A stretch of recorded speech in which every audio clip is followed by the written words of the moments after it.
Welcome back to Educator.com's English Grammar course. This lesson is on conditional tenses and the subjunctive mood. Let's get started. All right, we're going to cover two major categories in this lesson. We're going to talk about conditional tenses. We're going to talk about how to form them and how to use them. And then we're going to talk about the subjunctive mood, which is one of the trickiest areas in English grammar. And we're going to talk about how to form that and how to use that. All right, what are conditional tenses? Conditional tenses are used in English to express what we would do or what would happen given certain conditions. If the stars align and this happens, then this event will follow. Conditional statements always have two parts: a subordinating if clause, the condition, and an independent then clause, the result. If you have this condition, then you have this result. You're using a conditional statement and you're using a conditional tense. Verb forms in conditional tenses vary according to the kind of conditional statement being made. We use verbs to indicate exactly how likely this is and how it relates to time. All right. If your statement states a conditional fact, if this happens, then that happens, you use the simple present in the if clause and the simple present in the then clause. When the car hits 65 miles per hour, it starts to shimmy. Every time it hits 65, it starts to shimmy. Conditional fact. If you think you can succeed, you try harder. Given this condition, you will have this result. Conditional fact. Now, if your statement makes a prediction, use the simple present in the if clause and will, can, may, should, or might with the base form of the verb in the then clause. If you add more flour to the sauce, it should thicken nicely. We're making a prediction. You add more flour, then it should thicken up. If she drives any faster, she will drive off the road. Again, making a prediction. You don't know for certain it's going to happen, but it's probable. Now, if your sentence speculates about something that is unlikely to happen, use the past tense in the if clause and could, might, or would with the base form of the verb in the then clause. The classic example of this is, if I had $1 million. If I had $1 million, I would quit my job. Now, it's unlikely that I'm going to get $1 million, so I say I would. If you thought more about the feelings of others, you might have more friends. Now, if you thought more about the feelings of others and you happen to be a hermit living on a desert island, it's still pretty unlikely you're going to make more friends. Now, the interesting thing about this is, because you're using this particular form of the conditional tense, you're implying that the person you're speaking to doesn't really think very much about the feelings of others and isn't likely to start. So you're conveying extra information by using this particular conditional tense. All right, if your sentence speculates about something that didn't happen in the past, you use the past perfect in the if clause and could have, might have, or would have in the past with the past participle form. Remember, that's usually the ed form, or the one you use for the simple past tense, of the main verb in the then clause. If I had won $1 million at some point in the past, I would have quit my job shortly thereafter. If you had thought more about the feelings of others back before you were a hermit living on a desert island, you might have had more friends in school. Again, this implies that the person you're speaking to is no longer in school, so if you had thought, then you might have had. Speculating about the past. Coulda, shoulda, woulda.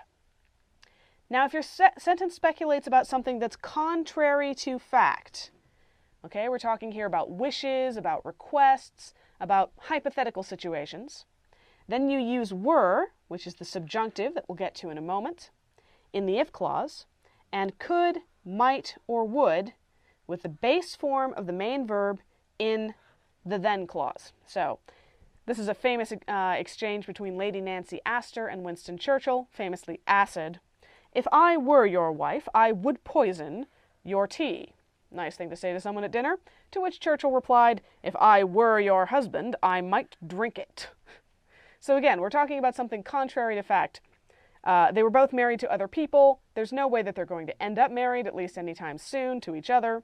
So if I were your wife, subjunctive, I would poison your tea. And if I were your husband, I might drink it. Now, what is the subjunctive mood? Moods are a little bit different from tenses in English.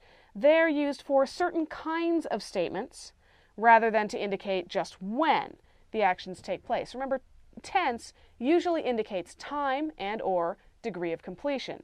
Moods have more to do with the nature of reality and how your statement relates to it. The most baffling and confusing mood is the subjunctive, which is used for statements, as we just saw, that are contrary to fact. The subjunctive mood uses the base form for all verbs in the present tense, except to be, which uses were for the subjunctive. Inevitably, the verb to be is the exception to the rules. It's the most irregular verb in the language. All right. Use the subjunctive mood to describe something that you wish for. I wish I were taller. You use it to describe something that you are requesting. My boss asked that I arrive, again, simple present tense, at the office 20 minutes early today. Using the base form, he asks that I do this. You also use it to describe something contrary to fact. If only he were less vain. Again, the use of the subjective implies that he is extremely vain and we're wishing that he were otherwise, but it's highly unlikely to happen. All right, see if you can figure out which tense to use in each of these examples.